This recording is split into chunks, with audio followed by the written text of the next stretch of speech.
Cùng lấy cam hơn.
Không tắt thôi.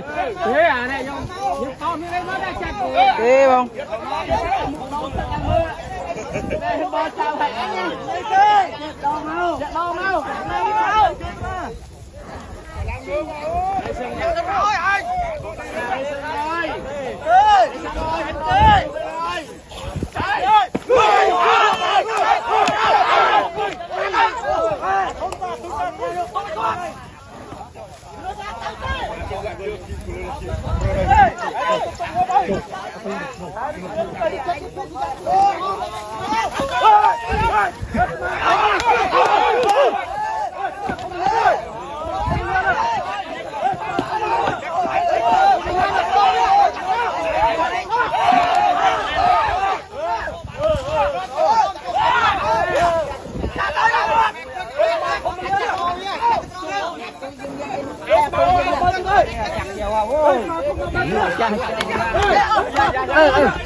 Hạt trâu ơi, thằng viên ngọc hạt tôi.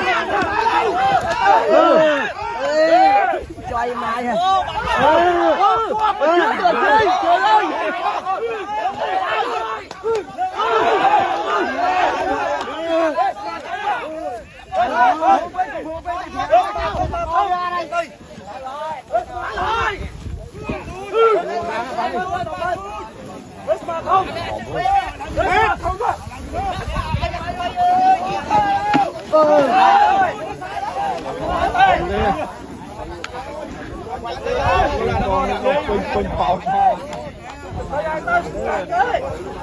Chạy tích. Rồi chặt to. Chặt to nhá.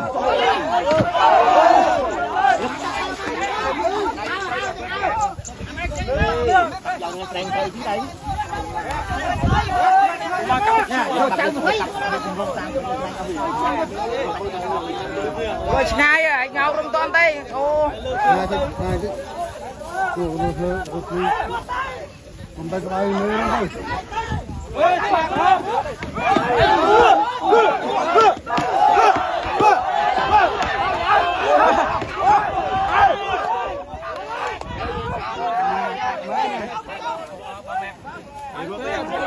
Này thôi à.